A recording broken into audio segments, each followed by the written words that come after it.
HSC 26 batch সবাইকে welcome করছি আমাদের হায়ার ম্যাথ সিকিউ সিরিজের 11 নাম্বার ভিডিওতে। এবং আমাদের সিকিউ নাম্বার 11-এ আমরা হচ্ছে ভেক্টর অধ্যায়ের অর্থাৎ আমাদের প্রথম পত্রের একটি শর্ট সিলেবাসের বাইরে ছিল এরকম একটা অধ্যায়ের আমরা সিকিউ সলভ করব।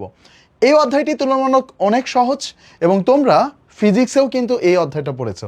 সো আমি মনে করি যে অনেকেই হয়তো বা এই অধ্যায়টাকে টার্গেট করবা তোমাদের এইচএসসি পরীক্ষার জন্য। সো আমরা এই আমাদের 11 নম্বর থেকে শুরু করে অলরেডি 10টা কিন্তু আমাদের আপলোড হয়ে গিয়েছে, অর্থাৎ 5 ভাগের 1 ভাগ সিকিউ কিন্তু অলরেডি আমাদের আপলোডেড এবং একটা সুন্দর একটা প্লে লিস্ট আছে আমাদের বন্দি পাঠশালা ইউটিউব চ্যানেলে। সো তোমরা যারা এই ভিডিওটা দেখছো বাট আগেগুলো দেখো নাই, অবশ্যই প্লে লিস্টটা একটু ঘুরে আসবা যে কোন কোন সিকিউগুলো এখানে সিলেক্ট করা হয়েছে। সো এই সম্পূর্ণ প্লে লিস্টটা একটা ফাইনাল সাজেশনও বলতে পারো এবং এই সম্পূর্ণ প্লে লিস্টটা তোমরা যারা টেস্ট পেপার সলভ করতে বাধা পাচ্ছ তাদের জন্যই কিন্তু তৈরি করা। সো কেউ এই সম্পূর্ণ প্লে লিস্টটা মিস দিও না, একবার 50টা সিকিউ আমার সাথে করার চেষ্টা করিও। সো চলো শুরু করি। আমাদের 11 নম্বর সিকিউ, এটা আসছে ঢাকা বোর্ড 2019 সালে। দেখো প্রথম যে কোশ্চেনটা এটা হচ্ছে ক নাম্বার, খুবই সহজ প্রশ্ন। আমার মনে হয় এটা খুবই অল্প সময় আমরা এই সম্পূর্ণ সিকিউটা শেষ করতে পারবো। সো এ এবং বি এই দুইটা বিন্দুর স্থানাঙ্ক দেওয়া আছে, আমাকে বলছে যে এ বি যে ভেক্টরটা রয়েছে, সো এ বি ভেক্টরের মানটা আমাদেরকে বের করতে বলছে। তো এ বি ভেক্টরটা বের করা খুবই সহজ।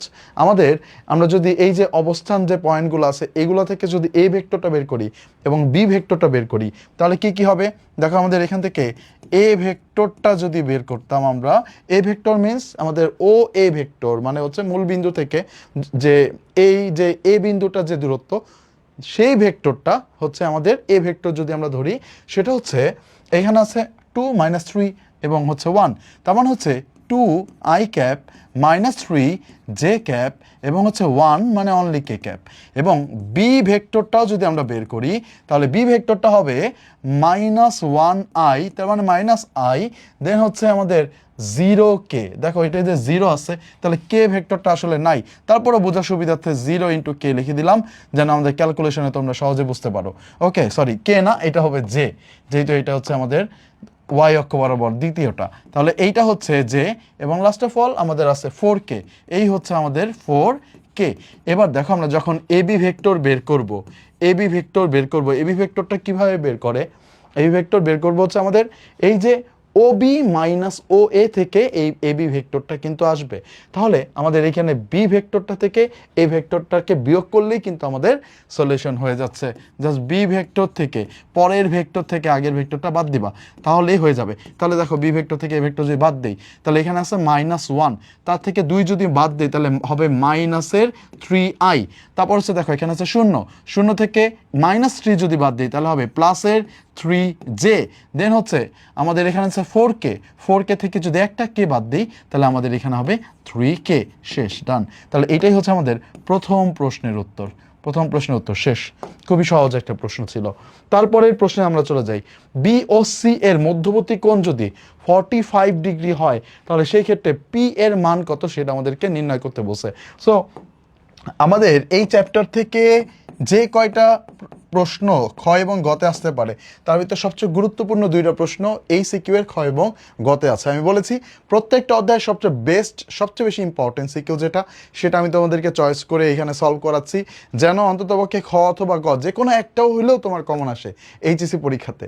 দেখো আমাকে বি এবং সি এর মধ্যবর্তী কোণ দেওয়া আছে 45 ডিগ্রি, পি এর মান বের করতে বসে। তাহলে মধ্যবর্তী কোণ থেকে কোনো একটা কিছুর মান যদি বের করতে দেয় আমরা এটা ডট গুণনের মাধ্যমে আমরা বের করি, রাইট? দেখো তাহলে আমরা এটা ডট গুণন করব। দেখো খ নাম্বার কোশ্চেনে যে দুইটা ভেক্টর আছে একটা বি এবং সি, এই বি এবং সি এর যদি আমরা ডট গুণন করি তাহলে কি হবে, বি সি এর মান এবং হচ্ছে কত cos থিটা, মধ্যবর্তী কোণ ধরে নিলাম হচ্ছে আমরা কত থিটা, যেটা আমাদের বের করতে হবে অ্যাকচুয়ালি। এবার দেখো এইটার মান কত দেওয়া আছে, এখানে cos থিটার মান দেওয়া আছে 45 ডিগ্রি, আমরা তো বের করবো পি এর মান। সো এইখানে থিটার মান তাহলে আমরা বসাইতে পারবো। ওকে ফাইন, তাহলে আগে আমরা এখান থেকে cos থিটা ইকুয়াল টু কি লিখতে পারবো, cos থিটা ইকুয়াল টু লিখতে পারবো বি এবং সি এর ডট গুণন ভাগ হচ্ছে বি এবং সি এই ভেক্টর দুইটার মান এর গুণফল। এখন দেখো আমরা একটা কাজ করি, এই যে বি এবং সি এর যে ডট গুণনটা সেটা একটু এখান থেকে বের করে নিই। আমরা যদি বি এবং সি এর ডট গুণনটা বের করি, এইখানে এই যে পাশে আমি লিখে দিচ্ছি, ডট গুণনের মান কত হবে, বি এবং হচ্ছে সি এর ডট গুণন, দুইটা ভেক্টরের ডট গুণন কীভাবে বের করে, আই ক্যাপ যে সহগগুলো আছে সেগুলোকে আমরা গুণ করব, রাইট? অর্থাৎ দেখো আমরা যদি এখান থেকে বি এবং সি ভেক্টর দুইটা একটু দেখি, তাহলে বি এবং সি, বি কোথায়, বি কোথায়, এই হচ্ছে আমাদের বি এবং এই হচ্ছে আমাদের সি। দেখো এখানে কে ক্যাপটা নাই, আমরা একটা আমাদের বোঝার সুবিধার্থে, আমাদের ম্যাথ করার সুবিধার্থে আমরা 0 × কে নিয়ে নিলাম, তাহলে কিন্তু কোনো সমস্যা নাই। এবার দেখো অনুরূপগুলো যদি আমরা গুণ করি, এইখানে আই ক্যাপের সহগ 1, আই ক্যাপের সহগ 1 গুণ করলে কত আসবে, 1 আসবে।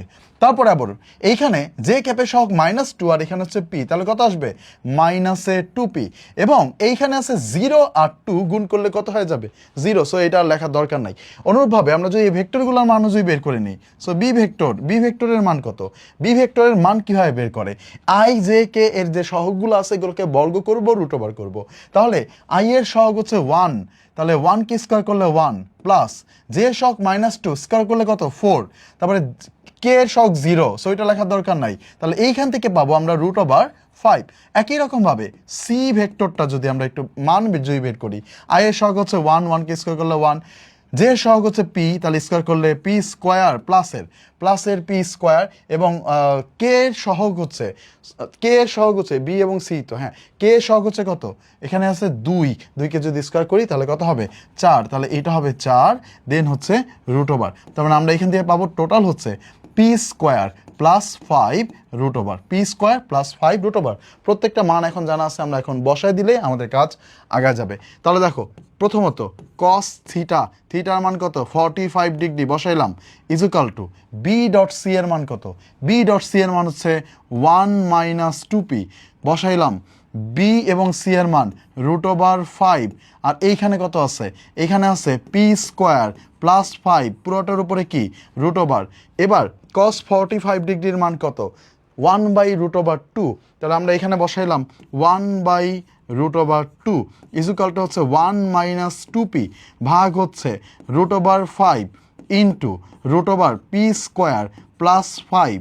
এবার দেখো বর্গ করে দেওয়া যায়, বর্গ যদি করি, আমার রেকর্ড তো রানিং আছে, হ্যাঁ আমরা যদি বর্গ করে দেই তাহলে এইখানে আসবে 1/2, এইখানে এটাকে যদি বর্গ করি a - b হোল স্কয়ারের সূত্র করতে হবে, তাহলে a - b হোল স্কয়ার সূত্র 1 - 4p প্লাস 2p কে যদি হোল স্কয়ার করি তাহলে 4p স্কয়ার। এবার নিচে এদের যে বর্গ করলে রুটগুলো চলে যাবে, তার মানে 5 এবং ব্র্যাকেটে p স্কয়ার প্লাস 5 থাকবে। আচ্ছা এবার একটু আড়াআড়ি গুণ করে দেই, আরেকটা লাইন আমরা এইখানে করি। তাহলে দেখো এইটা যদি এই পাশে নেই আর এইটার সাথে যদি এটা গুণ করি, আগে এটা গুণ করি, এইখানে হবে 2 - 8p plus 8p square equal to 5p square plus 25। So এই পর্যন্ত আমাদের হলো। এবার পরবর্তীতে সব আমরা এক পাশে নিয়ে আসবো। ওকে দেখো তোমরা এই যে আমি এখানে একটা দাগ দিলাম, কেন অনেকে আবার এই লাইনের পরে আবার হচ্ছে এই লাইন আসবে কিনা এরকম ভাবতে পারো। সো এই অংশটা তোমরা চাইলে এই প্রশ্নের শুরুতেই করে নিতে পারো, তাহলে বেশি ভালো হয়। আবার এই অংশটা যদি একেবারে বাদ দিয়েও যদি করো তাহলেও যে তোমাদের মার্কস কাটবে ওইরকম না। আচ্ছা যাই হোক, বাট এটা রাখাটা ভালো, এটা শুরুতেই রাখবা। আচ্ছা এবার আমরা আগাই, আমাদের পরবর্তীতে এবার কি আছে, সব হচ্ছে এক পাশে নিয়ে আসতে হবে। 8p স্কয়ার 5p স্কয়ার যখন এখানে আসবে এটা হবে শুধুমাত্র 3p স্কয়ার, ঠিক আছে। আচ্ছা এবার আসো, এবার এইখানে আছে একটা মাইনাসের 8p, এরপরে 25 যখন এই পাশে চলে আসবে হবে -23 ইজ ইকুয়াল টু হচ্ছে 0। এবার দেখো এই যে 3 × 23 মানে হবে 69কে আমরা মিডল টার্ম করতে পারবো না, যদি কারণ 13 × 13 এটা দিয়ে কোনো মতে এটা বানানো যাচ্ছে না আমাদের, তাহলে দ্বিঘাত রাশির জন্য আমরা এক্স এর মান যে সূত্র দিয়ে বের করি সেটা দিয়ে আমরা বের করব। সো ওইটা যদি অ্যাপ্লাই করতে চাই তাহলে x² + bx + c এর সাথে তুলনা করলে a এর মান হচ্ছে 3, b এর মান হচ্ছে -8 আর c এর মান হচ্ছে -23। এবার আমরা যদি ওই সূত্রটা এখন অ্যাপ্লাই করে দিই, সূত্রটা কি ছিল, p ইজুকাল টু হবে প্রথমে মাইনাসের b, মাইনাসে plus minus √b square, b square করলে এইটা হবে 8কে স্কয়ার করলে 64, মাইনাসের 4ac করলে এই যে এই হচ্ছে সূত্রের 4, এবার a এর মান হচ্ছে 3 আর c এর মান হচ্ছে 23, বাট এই মাইনাসটা এটাকে প্লাস করে ফেলবে, ভাগ হবে 2 × a এর মান হচ্ছে 3। ওকে এবার আমরা একটু আগাই, এখানে হচ্ছে 8 প্লাস মাইনাস, এবার ভেতরেরটার মান কত আসে সেটা আমরা একটু দেখি। তাহলে 12 গুণ হচ্ছে 23, তার সাথে যোগ করতে হবে 64, তাহলে টোটাল আসতেছে 340। 340কে রুট করতে হবে, 340কে আমরা রুট ওভার করবো। আরেকটা জিনিস কাজ করতে হবে আমাদেরকে, এখানে 340কে কি 4 দিয়ে ভাগ করা যায়? হ্যাঁ, 85 হয়, 4 দিয়ে ভাগ করা যায়। দেখো এইখানে আসে 340 রুট ওভার, এইখানে আছে 2 ইন্টু 3। আমি এবার দেখো আমরা এখান থেকে যদি একটা 4 বের করতে পারি, একটা লাভ আছে। কীরকম লাভ? এইখানে দেখো 8 প্লাস মাইনাস, ভেতরে 4 ইন্টু 85 লেখা যায়, রুট ওভার ভাগ হচ্ছে 2 ইন্টু 3। আলটিমেটলি এইখান থেকে পি এর যে ভ্যালুটা আমরা যেটা বের করতেছি, সেই ভ্যালুটা এই 4কে যদি রুট করি তাহলে একটা 2 বের হয়ে যায়। তাহলে 8 প্লাস মাইনাস 2 রুট ওভার 85 ভাগ হচ্ছে 2 ইন্টু 3 হয়। এবার ফাইনালি আমরা এখান থেকে যেটা পাবো সেটা হবে 8 প্লাস সরি 8 না, আমরা 2 দিয়ে ভাগ করব উপরের মানগুলোকে। তাহলে 4 প্লাস মাইনাস 85 রুট ওভার ভাগ হচ্ছে 2 ইন্টু 3, এই 2 উপরের সাথে কাটা গেছে, তাহলে 3। এইটা হচ্ছে কি আমাদের পি এর ভ্যালু। সো আমাদের কিন্তু পি এর ভ্যালু বের করতে বলেছে, বাট এইখানে ছোট্ট একটা এডিশন আছে, খুবই ছোট্ট একটা এডিশন তোমাদের মাথায় রাখতে হবে। সেটা হচ্ছে এই যে দেখো, এই যে পি এর মানটা যখন এইটা একটা পজিটিভ মান আসবে, এই যে আমি যখন এখানে প্লাস নিব আর হচ্ছে মাইনাস নিব, পি এর মানটা আমি যখন প্লাস নিব তখন কি ঘটনা ঘটবে দেখো তো। পি এর মানটা যদি আমি একটা পজিটিভ মান নেই, তাহলে দেখো বি ডট সি, এখানে পি এর মানটা যদি একটা পজিটিভ মান হয়, তাহলে এই ডট গুণনের মানটা কি চলে আসে?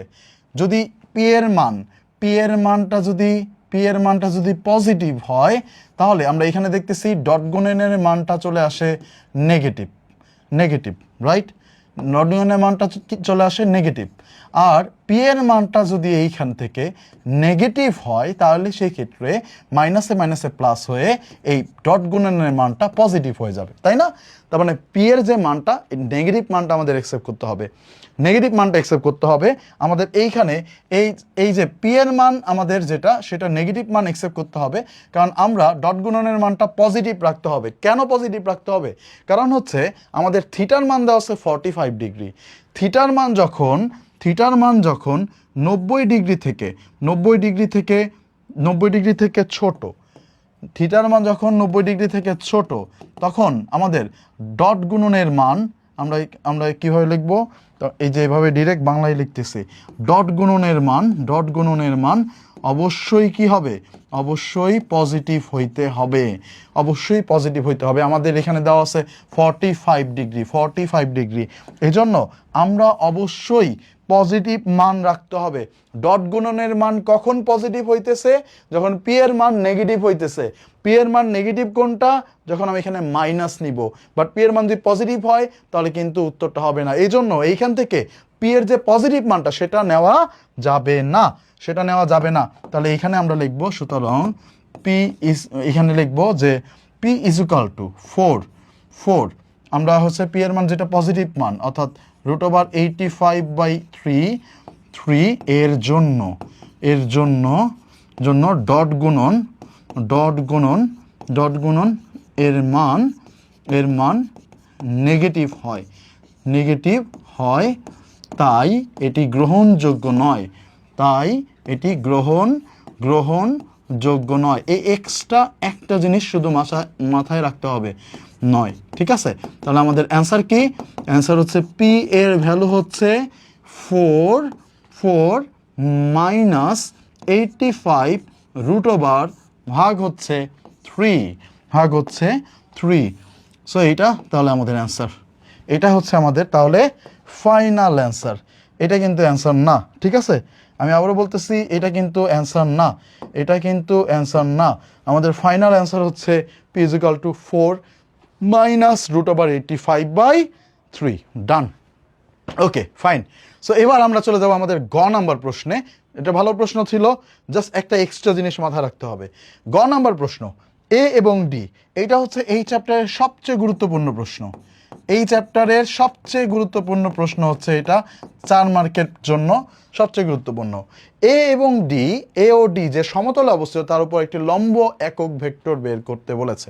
তাহলে দেখো, কোন একটা ভেক্টরের লম্ব একক ভেক্টর, এইটা আমরা কীভাবে বের করব? ওই ভেক্টরটাকে ভাগ দিতে হবে ওই ভেক্টরের মান দিয়ে। যে কোনো একটা ভেক্টরকে তার মান দিয়ে যখন আমরা ভাগ দিব তখন আমরা পাবো তার উপর একটা লম্ব একক ভেক্টর। এখন আমাকে যেহেতু এই দুইটার সমতলের কথা বলছে, তাহলে দুইটা ভেক্টর সমতল আমরা কীভাবে পাই? তাদের ক্রস গুণনের মাধ্যমে। তাহলে এই যে লম্ব একক ভেক্টরটা, এই লম্ব একক ভেক্টরটা হবে অ্যাকচুয়ালি এদের যে ক্রস গুণন, এই ক্রস গুণনকে হচ্ছে তাদের সমতল, এবং এই সমতলের উপর লম্ব একক ভেক্টরটা বের হবে হচ্ছে তাদের ক্রস গুণনকে ভাগ দিতে হবে তাদের মান দিয়ে। তাহলে এইটাই হচ্ছে আমাদের অ্যান্সার। তাহলে আমাদের কাজ এটাই, খুবই সিম্পল। আগে হচ্ছে দুইটা ক্রস গুণন বের করব, যে ভেক্টরটা বের হবে সেই ভেক্টরের মান বের করব, ওই মান দিয়ে ওই ভেক্টরটাকে ভাগ করব, দ্যাটস ইট। ওকে, তাহলে গ নাম্বার প্রশ্নে চলে আসলাম। গ নম্বর প্রশ্ন। সো গ নম্বরে আমাদের প্রথম কাজ হচ্ছে এ এবং ডি, এই দুইটা ভেক্টর ডট গুণন বের করা। সো এ ভেক্টরটা এখানে দেওয়া আছে হচ্ছে 2i plus 3j, 2i plus 3j minus কে, এবং বি ভেক্টরটা যেটা দেওয়া আছে সেটা হচ্ছে, বি ভেক্টর হচ্ছে 1i মাইনাস 2j মাইনাস আমাদের, সরি, এ আর ডি বলেছে, বি না। ওকে, ডি ভেক্টর, ডি ভেক্টরটা হচ্ছে 3i minus J plus 2k। ওকে, ফাইন। তাহলে আমরা প্রথম কাজ হচ্ছে এই দুইটা ডট গুণনটা বের করে ফেলা। সো দুইটা ডট গুণন যদি বের করি, ডট গুণন বলে ক্রস গুণন, A cross B is equal to, কীভাবে বের করবো? আই নিব, জে নিব, কে নিব। এবার প্রথম ভেক্টর যেটা সেটা হচ্ছে 2, 3 এবং -1, শুধুমাত্র সহগগুলা। তাহলে 3 -1 এবং হচ্ছে 2। এবার দেখো, এবার হচ্ছে যখন আমরা আই নিব তখন আমাদের তার সহগ কত হবে? আই এর সারি এবং কলাম বাদ দাও, 3 দুগুণ হচ্ছে 6, সূত্রের মাইনাস, আর এখানে হচ্ছে কত? -1 প্লাস 1, এই হচ্ছে 1। এবার মাইনাস জে নিতে হবে, সারি কলাম বাদ, 2 দুগুণ হচ্ছে 4, সূত্রের মাইনাস, এবার -3, তার মানে হবে +3, প্লাস হচ্ছে কে যদি নেই তাহলে সারি কলাম বাদ, এখান থেকে হচ্ছে -2, সূত্রের মাইনাস, 3 তিরিকা 9। তাহলে ফাইনালি আমরা এখান থেকে পাবো 5i, তারপরে এইখান থেকে মাইনাসের 7j, এইখান থেকে হচ্ছে মাইনাসের 11k, ডান। এবার কাজ হচ্ছে এই যে ভেক্টর, এই ভেক্টরটার মান বের করা। কীভাবে বের করব? আই, জে এবং হচ্ছে কে, এদের যে সহগগুলো আছে তাদের সহগগুলোকে বর্গ করব, যোগ করব, রুট করব।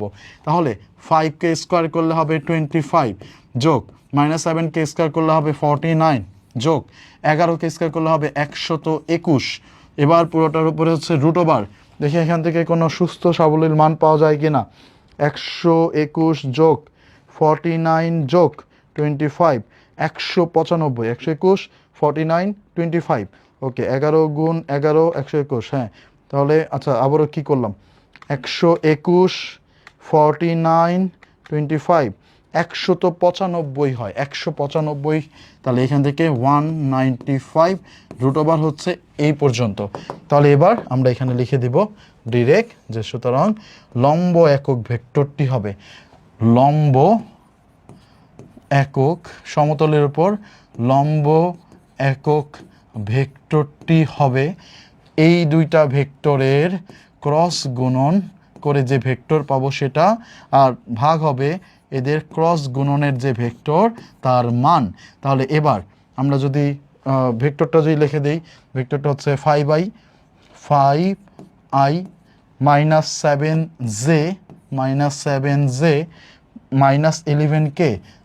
-11k, এটা হচ্ছে ভেক্টরটা। এবার ভেক্টরের মান কত? 195 রুট ওভার, এটা দিয়ে ভাগ করতে হবে। তো আমি এইভাবে লিখে দিই যে 195 রুট ওভার, ডান। তাহলে আমাদের এটাই হচ্ছে আমাদের উত্তর। বাট তারপরও আমাদের ফাইনালি আরেকটা সংযোজন করতে হবে, সেটা হচ্ছে আমাদের একটা প্লাস মাইনাস কিন্তু লম্বা একক ভেক্টরের সময় রাখতে হবে, কারণ আমাদের সমতলের উপরের দিকে অথবা নিচের দিকে যে কোনো দিকে কিন্তু আমাদের আমাদের যে লম্বা একক ভেক্টরটা সেটা হতে পারে। এজন্য সবসময় লম্বা একক ভেক্টর যখন বের করতে দিবে অবশ্যই প্লাস মাইনাসটা তোমাদেরকে ইনক্লুড করতে হবে। That's it. সো এই ছিল আমাদের সিকিউ নাম্বার 11। আমরা খুব সহজ একটা সিকিউ করে ফেললাম। আশা করি এই অধ্যায়টা তোমরা অনেকেই টার্গেট করবা। আমাদের প্রথম 20টা সিকিউতে আমরা হচ্ছে 20টা অধ্যায়ের উপর একটা একটা করে সিকিউ করব, এবং পরবর্তী যে 30টা এক্সট্রা সিকিউ আছে সেখানে হচ্ছে যে অধ্যায়গুলো বেশি ইম্পর্টেন্ট সেইখান থেকে আমরা বেশি সিকিউ ওইখানে হচ্ছে ইনক্লুড করব। সো এভাবেই আমরা 50টা সিকিউ শেষ করব। আর তোমাদের রেসপন্স যদি ভালো থাকে তাহলে হচ্ছে আমি হয়তো বা আরও সিকিউ বাড়াতে পারি, অথবা আমি অন্য কোনো পদক্ষেপ অন্য কোনো ভিডিও তোমাদের জন্য তৈরি করতে পারি 26 ব্যাচের জন্য, যদি তোমরা রেসপন্সিভ থাকো। ধন্যবাদ সবাইকে। তোমাদের সাথে দেখা হবে নেক্সট ডেতে আমাদের সিকিউ নাম্বার 12 নিয়ে। ভালো থাকো, সুস্থ থাকো, আল্লাহ হাফেজ।